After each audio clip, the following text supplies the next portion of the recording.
14. La construcción del cristianismo. Los primeros cristianos alcanzando un periodo de nuevas comprensión relativa a los más graves problemas de la vida, la sociedad de la época sentía de cerca la insuficiencia de las escuelas filosóficas conocidas, en el propósito de solucionar sus grandes cuestiones. La idea de una justicia más perfecta para las clases oprimidas se convirtió en un asunto obsesivo para las masas anónimas y sufridoras. Por sus postulados sublimes de fraternidad, las enseñanzas de Cristo representaban el asilo de todos los desesperados y tristes. Las multitudes afligidas parecían oír aquella misericordiosa exhortación: «Venid a mí, todos los que sufrís y tenéis hambre de justicia, y yo os aliviaré». Y de la cruz les llegaba, todavía, el aliento de una esperanza desconocida.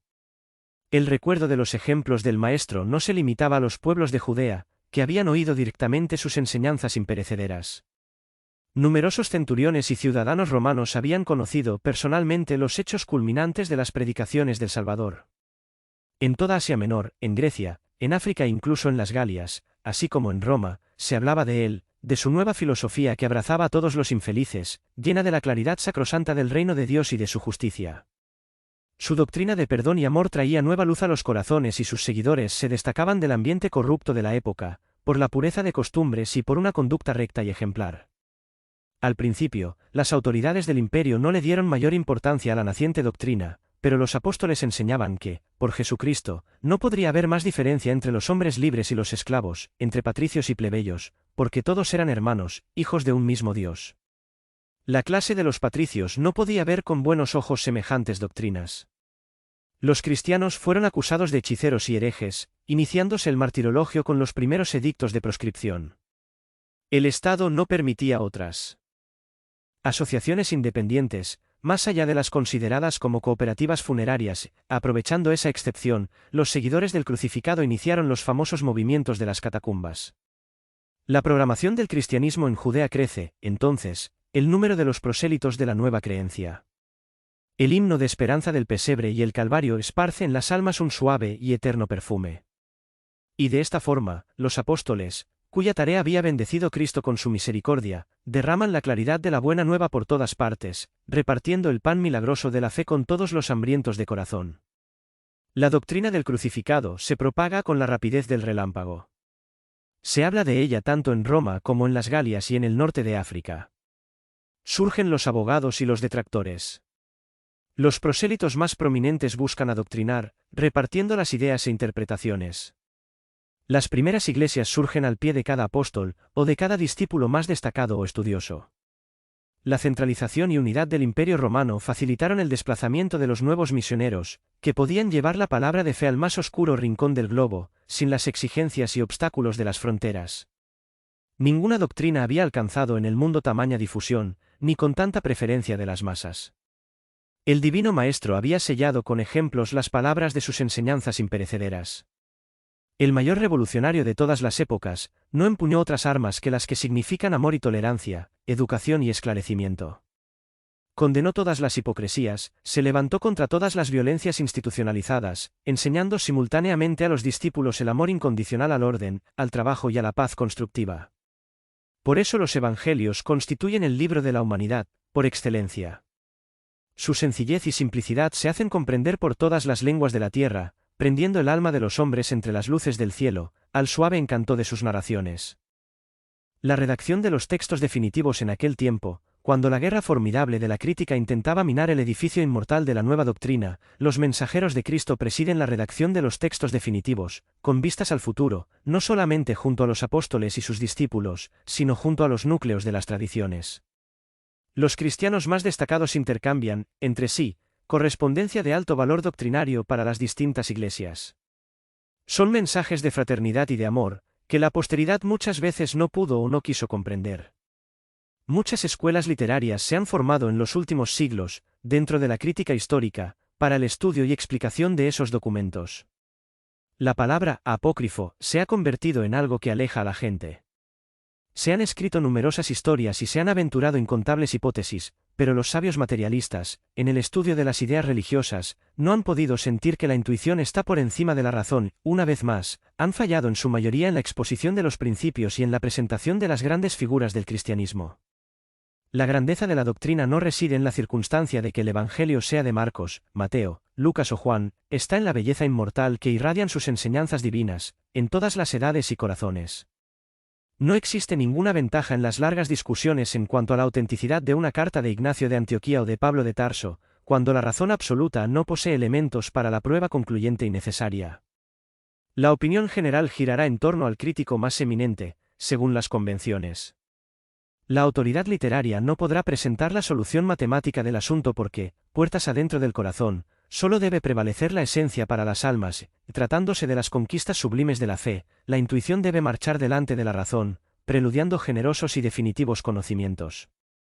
La misión de Pablo en el trabajo de redacción de los Evangelios, que constituyen, sin duda, los cimientos del cristianismo, se presentaban en esa época algunas dificultades para que se les diese su carácter magnífico y universal. Todos los apóstoles del Maestro habían salido del humilde teatro de sus gloriosas enseñanzas, pero, si esos pescadores valerosos eran elevados espíritus destacados en misión, debemos declarar que estaban muy lejos de la situación espiritual del Maestro, sufriendo las influencias del medio al que habían sido conducidos. Cuando el Cordero regresó a las regiones de la luz, la comunidad cristiana, de forma general, comenzó a sufrir la influencia del judaísmo, y casi todos los núcleos organizados de la doctrina pretendieron ser más distinguidos que los otros, ante las nuevas iglesias y asociaciones que se fundaban en los más diversos puntos del mundo. En ese momento, Jesús decide llamar al espíritu luminoso y enérgico de Pablo de Tarso al ejercicio de su ministerio. Esa decisión fue uno de los acontecimientos más significativos en la historia del cristianismo. Las acciones y epístolas de Pablo se convierten en un poderoso elemento de universalización de la nueva doctrina. De ciudad en ciudad, de iglesia en iglesia, el convertido del camino de Damasco, con su enorme prestigio, habla del Maestro, inflamando los corazones. Al principio, se establece entre él y los demás apóstoles una penosa situación de incomprensión, pero su providencial influencia tuvo por finalidad evitar una aristocracia injustificable dentro de la comunidad cristiana, en sus tiempos inolvidables de sencillez y pureza. El Apocalipsis de Juan algunos años antes de finalizar el primer siglo, después del advenimiento de la nueva doctrina, ya las fuerzas espirituales efectúan un análisis de la situación amarga del mundo, en vistas al porvenir. Bajo la protección de Jesús, se establecen nuevas líneas de progreso para la civilización, señalando los rasgos iniciales de los países europeos de los tiempos modernos. Roma ya no representa, entonces, para el plano invisible, más que un foco infeccioso que es preciso neutralizar o remover. Todas las dádivas de las alturas habían sido despreciadas por la ciudad imperial, transformada en un volcán de pasiones y agotamiento.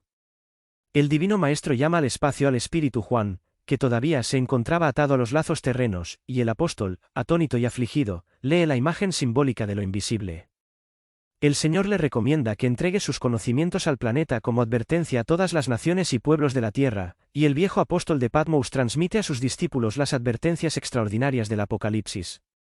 Todos los hechos posteriores a la existencia de Juan están previstos allí. Es cierto que, frecuentemente, la descripción apostólica penetra el terreno más oscuro. Se ve que su expresión humana no puede copiar fielmente la expresión divina de sus visiones de palpitante interés para la historia de la humanidad. Las guerras, las naciones futuras, los tormentos venideros, el comercio, las luchas ideológicas de la civilización occidental, están allí reflejados con todo detalle. Y la figura más dolorosa, allí relacionada, que todavía se ofrece hoy a la visión del mundo moderno, es la de la Iglesia corrupta de Roma, simbolizada en la bestia vestida de púrpura y embriagada con la sangre de los santos. Identificación de la bestia apocalíptica. Dice el Apocalipsis que la bestia podría emitir grandezas y blasfemias durante 42 meses, señalando que su número era el 666, Apocalipsis 13, 5 y 18. Considerando la importancia de los símbolos en aquella época y siguiendo el rumbo seguro de las interpretaciones, podemos tomar cada mes como 30 años, en lugar de 30 días, obteniendo de esa manera un periodo de 1260 años corrientes, justamente el periodo comprendido entre 610 y 1870 de nuestra era, cuando se consolidaba el papado, después de su entronización, con el emperador Focas en 607 y el decreto de infalibilidad papal con Pío IX, en 1870, que señaló la decadencia y ausencia de autoridad del Vaticano, ante la evolución científica, filosófica y religiosa de la humanidad.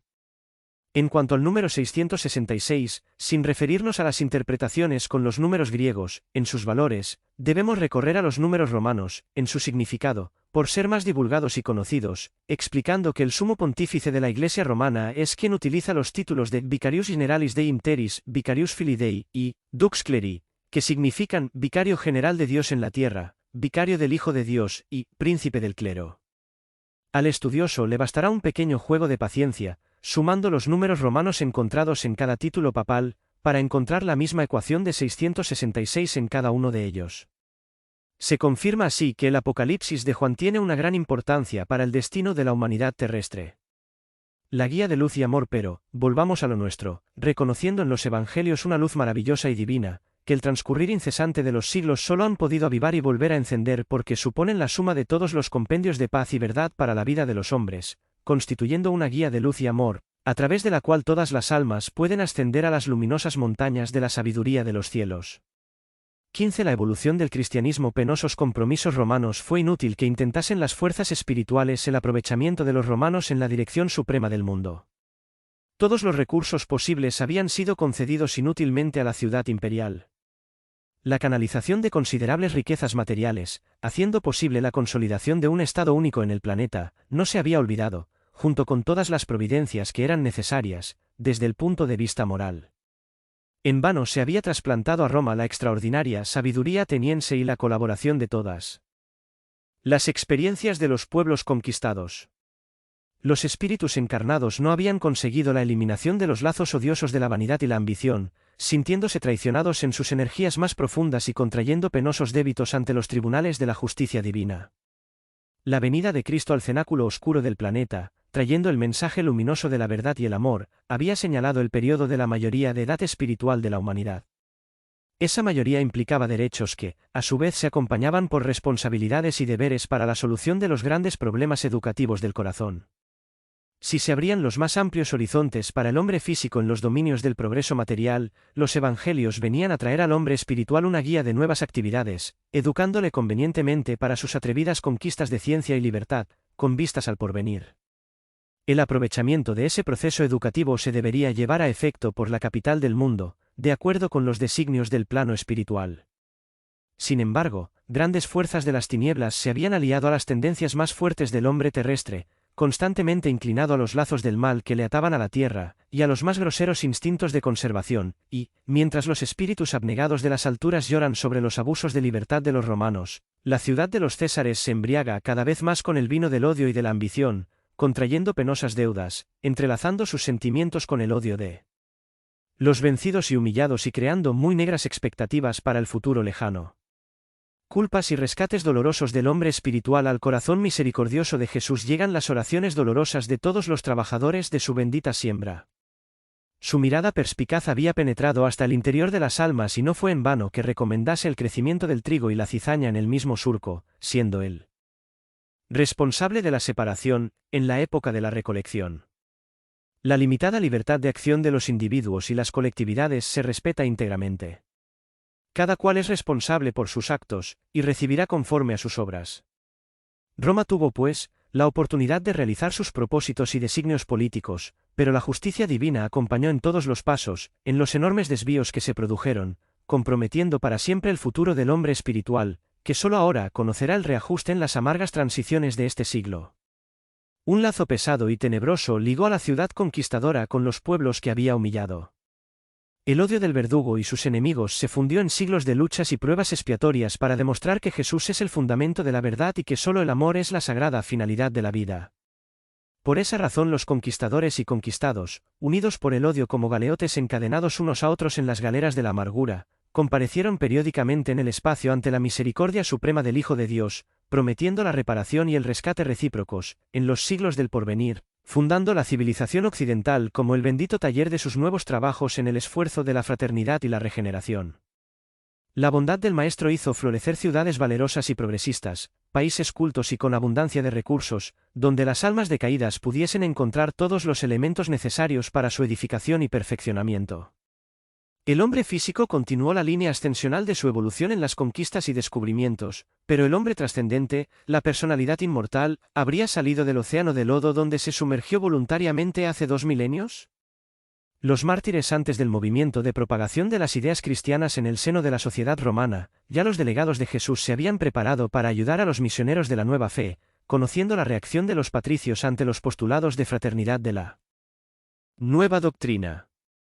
Las clases más pudientes no podían tolerar semejantes principios de igualdad, como los que preconizaban las enseñanzas del Nazareno, considerados como postulados de cobardía moral, incompatibles con la orgullosa filosofía del imperio, y de esta forma, llegamos a ver a los cristianos sufriendo los martirios de la primera persecución, iniciada en el reinado de Nerón, de tan doloroso como terrible recuerdo. No se olvidó ningún instrumento de suplicio en la experimentación de la fe y la constancia de aquellas almas resignadas y heroicas. Los latigazos, la cruz, el caballete, las uñas de hierro, el fuego, los leones del circo, todo se utilizó en la persecución eficiente de los seguidores del carpintero de Nazaret. Pedro y Pablo entregan la vida en la palma de los martirios santificadores y desde Nerón a Diocleciano una nube pesada de sangre y lágrimas envuelve al alma cristiana, llena de confianza en la divina providencia. El propio Marco Aurelio, cuya elevada estatura espiritual había recibido de las alturas la misión de paralizar semejantes desatinos, no consigue detener la corriente de las fuerzas tenebrosas, pero la sangre de los cristianos era savia de vida lanzada a las divinas simientes del Cordero, y sus sacrificios han sido los reflejos de la amorosa vibración de las enseñanzas de Cristo, atravesando los siglos de la tierra para ser comprendido y practicado en los milenios del porvenir. Los apologistas la doctrina cristiana, había encontrado en las persecuciones sus mejores recursos de propaganda y expansión. Sus generosos principios habían encontrado albergue en todos los corazones, seduciendo la conciencia de todos los estudiosos del alma libre y sincera. Se observa esta influencia en el siglo II, en casi todas las áreas de la actividad intelectual, con grandes reflexiones sobre la legislación y las costumbres. Tertuliano presenta su apología del cristianismo, provocando la admiración y el respeto generales. Clemente de Alejandría y Orígenes surgen con su palabra y autoridad, defendiendo la filosofía cristiana, y con ellos se levanta un verdadero ejército de voces que abogan por la causa de la verdad y la justicia, de la redención y el amor.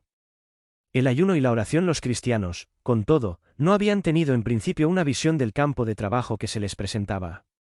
No comprendieron que, si el ayuno y la oración constituyen una gran virtud en la soledad, representan todavía una virtud más elevada cuando se llevan a efecto en el torbellino de las pasiones desenfrenadas, en las luchas regeneradoras, para dar ejemplo a los demás que les contemplan. No comprendieron inmediatamente que esos preceptos evangélicos, por encima de todos, significan sacrificio por el prójimo, perseverancia en el esfuerzo redentor, serenidad en el trabajo activo que corrige y construye simultáneamente. Retirándose a la vida monástica, poblaron los desiertos suponiendo que se redimirían más rápidamente para el Cordero. Un ansia de huir de las populosas ciudades hacía vibrar a todos los creyentes de entonces, originando los errores de la Edad Media, cuando el hombre pensaba encontrar en los conventos la antecámara del cielo. Oriente, con sus numerosos desiertos y lugares sagrados, parece ser el lugar de destino de todos cuantos desean huir de los antros de las pasiones. Solo la gran montaña de Nitria en Egipto llegó a tener a 30.000 anacoretas, exiliados del mundo y de sus placeres desastrosos. Mientras, examinando esa desaconsejable decisión de los primeros tiempos, debemos recordar que los cristianos se habían olvidado que Jesús no deseaba la muerte del pecador. Constantino. Las fuerzas espirituales que habían acompañado y acompañan todos los movimientos del orbe, bajo la protección de Jesús, intentan disponer los cimientos de nuevos acontecimientos que deberían preparar a la sociedad romana para el rescate y la prueba. Se empieza a considerar la invasión de los pueblos llamados bárbaros. Una fuerte anarquía militar dificulta la solución de los problemas de orden colectivo, elevando y derribando emperadores de un día para otro. Sintiendo la proximidad de grandes acontecimientos y previendo la imposibilidad de mantener la unidad imperial, Diocleciano organiza la tetrarquía, o gobierno de 4 soberanos, con 4 grandes capitales. Retirándose a Seloune, exhausto por la tarea gobernativa, se produce la rebelión militar que proclama Augusto a Constantino, hijo de Constancio Cloro, contrariando las disposiciones de los 2 Césares, sucesores de Diocleciano y Maximiano. La lucha se produce y Constantino vence a Magencio a las puertas de Roma, entrando en la ciudad, victorioso, para ser recibido triunfalmente. Junto a él, el cristianismo asciende a la tarea de Estado, con el Edicto de Milán. El papado. Desde la 10ª persecución, el cristianismo estaba considerado en Roma como una doctrina muerta, pero los delegados del Maestro no habían descansado, con el noble fin de hacer valer sus generosos principios. La fatalidad histórica reclamaba su colaboración en los gabinetes de la política del mundo, otra vez más, la pobreza de los hombres no comprendió la dádiva del plano espiritual, porque, después de la victoria, los obispos romanos solicitaban prerrogativas injustas sobre sus humildes compañeros de episcopado. El mismo espíritu de ambición e imperialismo, que desde hacía tiempo obraba en el organismo del imperio, dominó igualmente a la Iglesia de Roma, que se proclamó soberana y censora de todas las demás del planeta. Cooperando con el Estado, hacía sentir la fuerza de sus arbitrarias determinaciones. 300 años lucharon los mensajeros de Cristo, intentando ampararla en el camino del amor y de la humildad, hasta que la dejaron perderse por los caminos de las sombras, para el esfuerzo de salvación y experiencia, y, después que la abandonasen al penoso trabajo de perfeccionarse por sí misma, el emperador Focas favorece la creación del papado en el año 607. La decisión imperial proporciona a los obispos de Roma prerrogativas y derechos hasta entonces jamás justificados. Se ensalza, una vez más, el orgullo y la ambición de la ciudad de los Césares. En 610, Focas es llamado al mundo de los invisibles, dejando en el orbe la consolidación del papado. De ahí en adelante, iba a comenzar un periodo de 1260 años de amargura y violencia para la naciente civilización. 16 La Iglesia y la invasión de los bárbaros victorias del cristianismo Constantino, en su camino de realizaciones, consigue llevar a efecto la nueva organización administrativa del imperio, iniciada en el gobierno de Diocleciano, dividiendo en 4 prefecturas, que fueron las de Oriente, Iliria, Italia y las Galias, que, a su vez, estaban divididas en diócesis dirigidas respectivamente por prefectos y vicarios. Bajo la influencia del vencedor del puente Milvius, se celebra el Concilio Ecuménico de Nicea para combatir el cisma de Arrio, padre de Alejandría, que había negado la divinidad de Cristo. Los primeros dogmas católicos salen, con fuerza de ley, de ese parlamento eclesiástico de 325. Finalizado el reinado de Constantino, aparecen sus hijos, que no siguen sus tradiciones. Juliano, sobrino del emperador, se eleva al poder intentando restaurar los dioses antiguos, en detrimento de la doctrina cristiana, aunque comprendiese la ineficacia de su tentativa. Pero, en el año 381, surge la figura de Teodosio, que declara al cristianismo religión oficial del Estado, decretando simultáneamente la extinción de los últimos restos del politeísmo romano. Entonces, todos los pueblos reconocen la gran fuerza moral de la doctrina del crucificado, por la que millares de hombres habían dado la propia vida en el campo del martirio y el sacrificio. En 390 se ve al emperador arrodillarse humildemente a los pies de Ambrosio, obispo de Milán, arrepintiéndose de la crueldad con que había reprimido la rebelión de los tesalonicenses. Inicios del catolicismo. El cristianismo, sin embargo, ya no aparecía con la misma humildad de otros tiempos. Sus cruces y cálices dejaban entrever el oro y la pedrería, recordando malamente la madera tosca, de la época gloriosa de las virtudes apostólicas. Sus concilios, como los de Nicea, Constantinopla, Efeso y Calcedonia, no eran asambleas que imitaban las plácidas y humildes reuniones de Galilea. La unión con el Estado era un motivo para grandes espectáculos de riqueza y vanidad orgullosa, en contraposición con las enseñanzas de aquel que no poseía una piedra para reposar su cabeza dolorida. Las autoridades eclesiásticas comprenden que es necesario fanatizar al pueblo, imponiéndole sus ideas y concepciones, y lejos de educar el alma de las masas en la sublime enseñanza del Nazareno, la dirigen hacia la preferencia por las solemnidades exteriores, por el culto fácil del mundo externo, tan al gusto de los antiguos romanos poco inclinados a las indagaciones trascendentes.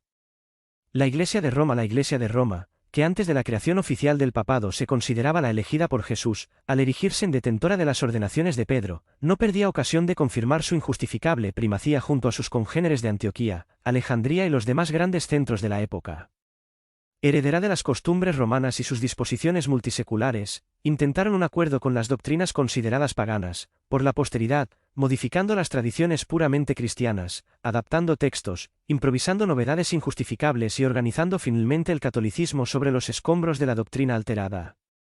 Los obispos de Roma, abusando del fácil entendimiento con las autoridades políticas del Estado, imponían sus innovaciones arbitrarias, contrariando las sublimes finalidades de las enseñanzas de aquel que había preconizado la humildad y el amor como los grandes caminos de la redención. Así aparecen nuevos dogmas y modalidades doctrinarias, el culto de los ídolos en las iglesias, las fiestas espectaculares del culto externo, copiados casi todos de las costumbres de la Roma anticristiana. La destrucción del imperio, la debilidad y la falta de arrepentimiento de los hombres no les dejó comprender que el cristianismo había sido llamado a la tarea del gobierno solamente para educar los sentimientos de los gobernantes, preparándoles para llevar el esclarecimiento y la fraternidad a los otros pueblos de la tierra, considerados bárbaros por la cultura del imperio. A pesar de todos los esfuerzos realizados en contra por los mensajeros de Jesús, Bonifacio III crea el papado en 607, contraponiéndose a todas las disposiciones de humildad que deberían regir la vida de la Iglesia. Las fuerzas del mal, aliadas a la inercia y vanidad de los hombres, habían obtenido un triunfo relativo y transitorio. Los genios del espacio, a la claridad soberana de la misericordia del Señor, se reúnen en el infinito, adoptando nuevas providencias concernientes al progreso de los hombres. Se habían dado todos los recursos necesarios a Roma, para que sus realizaciones políticas e intelectuales se extendiesen por el planeta, abarcando a todas las gentes en el mismo abrazo de amor y unidad. Su alma colectiva, mientras, había descartado todas las posibilidades sagradas de edificación y renegado de todas las grandes enseñanzas. No le faltaron advertencias penosas de las alturas, como los acontecimientos inolvidables y dolorosos del Vesubio, en las ciudades de Campanie. Habían pasado siglos de lucha y enseñanza sin que el alma del imperio interiorizase sus deberes y responsabilidades.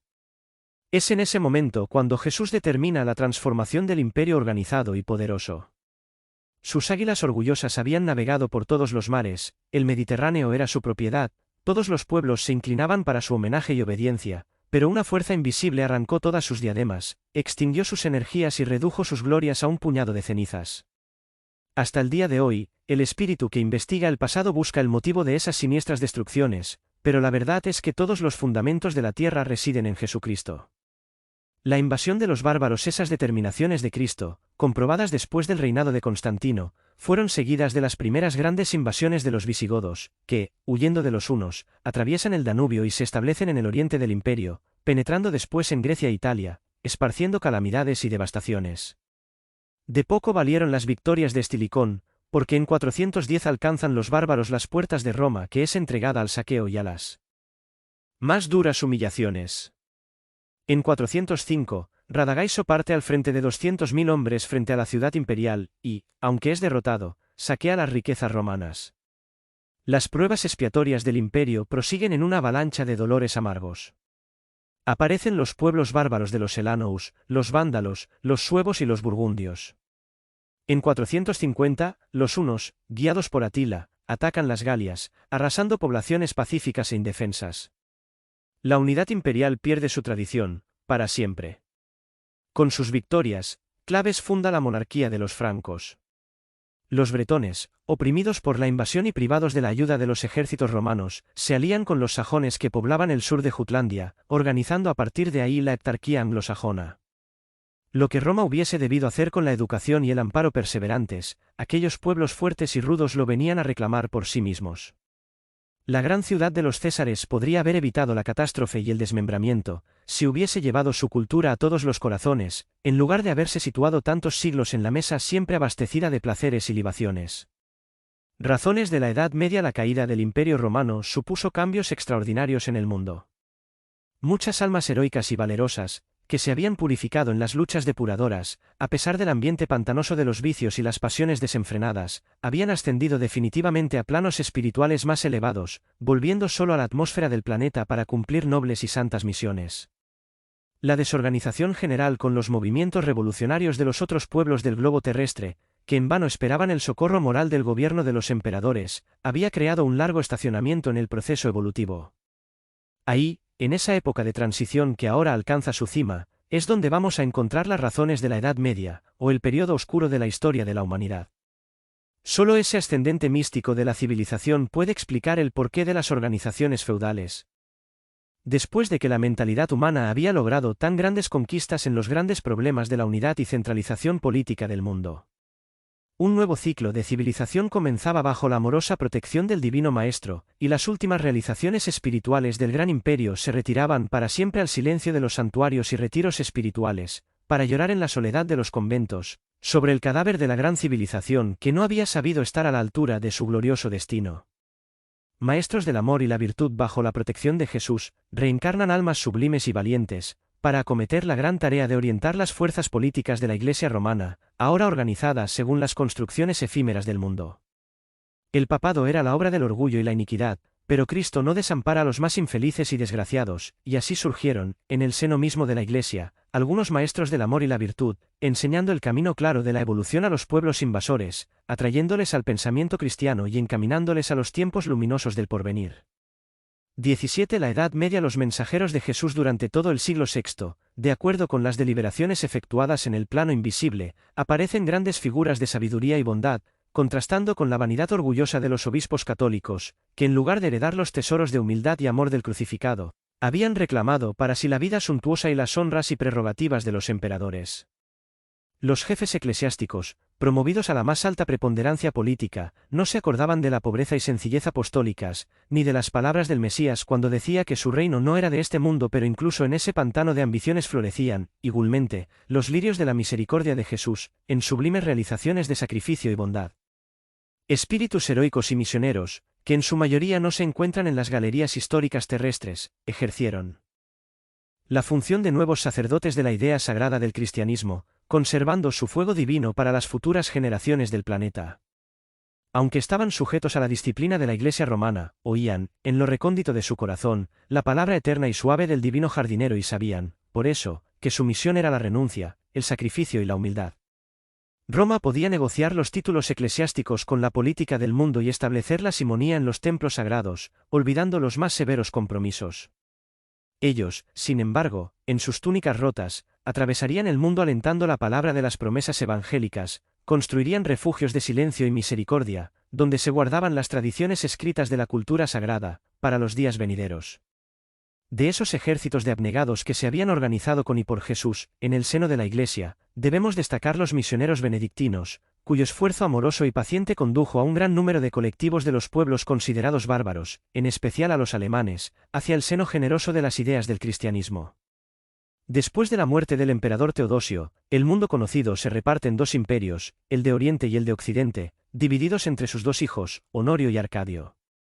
Con el asalto de los Hérulos en el año 476, desaparece el imperio de Occidente y con él, para siempre los restos de integridad del imperio romano, instalándose más tarde, en 493, el reino ostrogodo de Italia, teniendo por capital a Rávena. Constantinopla es entonces la sucesora legítima de la gran ciudad imperial. El imperio bizantino era el depositario de la legislación y las costumbres romanas. Un poderoso soplo de latinidad vitaliza sus instituciones. Inútilmente las realizaciones romanas buscan refugio en otras tierras, para perpetuarse. Hombres enérgicos, como Justiniano, no consiguen salvarlas. Fuerzas ocultas y poderosas eran responsables de su visceral renovación, y, a pesar de su resistencia milenaria, el imperio bizantino, heredero de los Césares, iba a caer, exánime, en 1453, al asalto de Mehmed II. El islamismo antes de la fundación del papado, en el año 607, las fuerzas espirituales se vieron compelidas a realizar un gran esfuerzo en el combate contra las sombras que amenazaban todas las conciencias. Muchos emisarios de las alturas toman cuerpo en el catolicismo en un intento de regenerar las costumbres de la Iglesia. Sin embargo, en vano intentan retornar a Roma a los brazos de Cristo, consiguiendo solo desarrollar el máximo de sus esfuerzos en el penoso trabajo de archivar experiencias para las generaciones venideras. Numerosos espíritus reencarnan con las más altas misiones del plano invisible. Entre esos misioneros, vino Mahoma, que nació en la Meca en el año 570. Miembro de la tribu de los Coraixitas, su misión era reunir a todas las tribus árabes a la luz de las enseñanzas cristianas, para que se estableciese en Asia un movimiento fuerte de restauración del Evangelio de Cristo, en oposición a los abusos romanos, en los ambientes de Europa. Mahoma, pobre y humilde al comienzo de su vida, que debía haber sido de sacrificio y ejemplo, se hace rico después de su matrimonio con Jadilla y no resiste el asedio de los espíritus de la sombra, traicionando sus nobles obligaciones espirituales con su debilidad.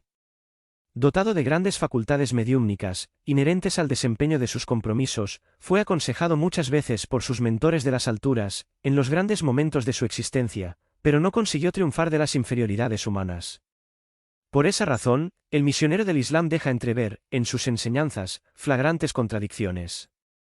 A la par del perfume cristiano que se desprende de muchas de sus enseñanzas, existe un espíritu belicoso, de violencia e imposición. Unida a la doctrina fatalista encerrada en el Corán, existe una doctrina de la responsabilidad individual, viéndose a través de todo eso una imaginación superexcitada por las fuerzas del bien y del mal, en un cerebro desviado de su verdadero camino. Por eso el islamismo, que podría representar un gran movimiento de restauración de las enseñanzas de Jesús, corrigiendo los desvíos del naciente papado, señaló más bien una victoria de las tinieblas contra la luz, cuyas raíces era necesario extirpar. Las guerras del Islam Mahoma, en los recuerdos del deber que había traído a la tierra, y recordando los trabajos que le competían en Asia, para regenerar la Iglesia para Jesús, vulgarizó la palabra infiel entre varias familias de su pueblo, designando así a los árabes que no le eran sumisos cuando la expresión se debía aplicar, perfectamente, a los sacerdotes desviados del cristianismo. A su regreso al plano espiritual, toda Arabia estaba sometida a su doctrina, por la fuerza de la espada y sus sucesores no se dieron por satisfechos con semejantes conquistas. Iniciaron en el exterior las guerras santas, subyugando toda África septentrional a fines del siglo VII. En los primeros años del siguiente siglo, atravesaron el estrecho de Gibraltar, estableciéndose en España, vista la escasa resistencia de los visigodos, sumidos en contiendas internas, y no siguieron más allá de los Pirineos porque el plano espiritual señaló un límite para sus operaciones, señalando a Carlos Martel para las victorias del año 732. Carlomagno. Después de esa época, Jesús permite la reencarnación de uno de los más nobles emperadores romanos, ansioso de ayudar al espíritu europeo en su amarga decadencia. Esa entidad renació con el nombre de Carlomagno, el verdadero reorganizador de los elementos dispersos para la fundación del mundo occidental. Casi analfabeto, creó las más amplias tradiciones de energía y bondad, con la superioridad que caracterizaba su espíritu equilibrado y altamente evolucionado. En su reinado de 46 años seguidos, Carlomagno intensificó la cultura, corrigió defectos administrativos que imperaban entre los desorganizados pueblos de Europa, dejando las más bellas perspectivas para la latinidad. ¿Sabe Jesús cuántas lágrimas le costaron cumplir una tarea de esa naturaleza, cuyo desempeño exigía las más altas cualidades de cerebro y corazón?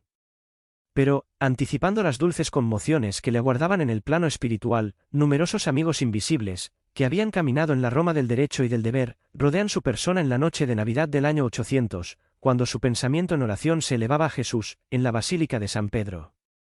Una onda de vibraciones armoniosas invade el ambiente suntuoso, poco propicio a las demostraciones de la verdadera espiritualidad.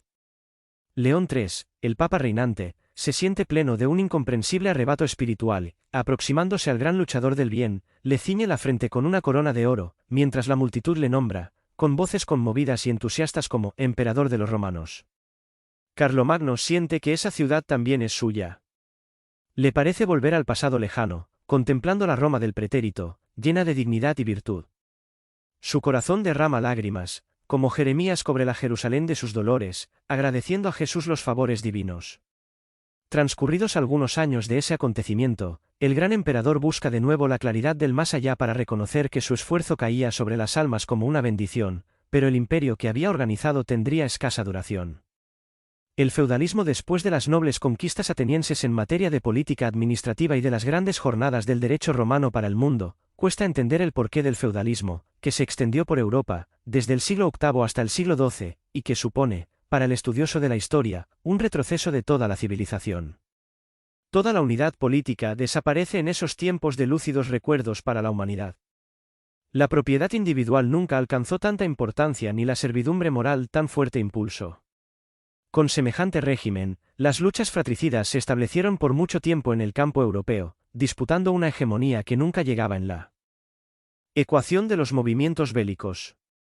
Solamente las escasas cualidades cristianas de la Iglesia católica habían conseguido atenuar el carácter nefasto de esa situación, instituyéndose las llamadas treguas de Dios, obligando a los guerreros a reposar determinados días a la semana, con el objetivo de conmemorar los pasajes de la vida de Jesucristo y defendiendo la paz con el periódico cese de las hostilidades.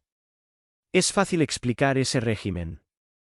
La misión de Carlomagno había sido organizada por el plano invisible como una de las más amplias tentativas de reorganización del Imperio de Occidente, pero, observando la inutilidad del intento, visto el endurecimiento de la mayoría de los corazones, las autoridades espirituales, bajo la dirección de Cristo, habían renovado los procesos educativos del mundo europeo, que era entonces el inicio de la civilización actual, llamando a todos los hombres para la vida en el campo, para que aprendiesen mejor, al trato con la tierra y al contacto con la naturaleza.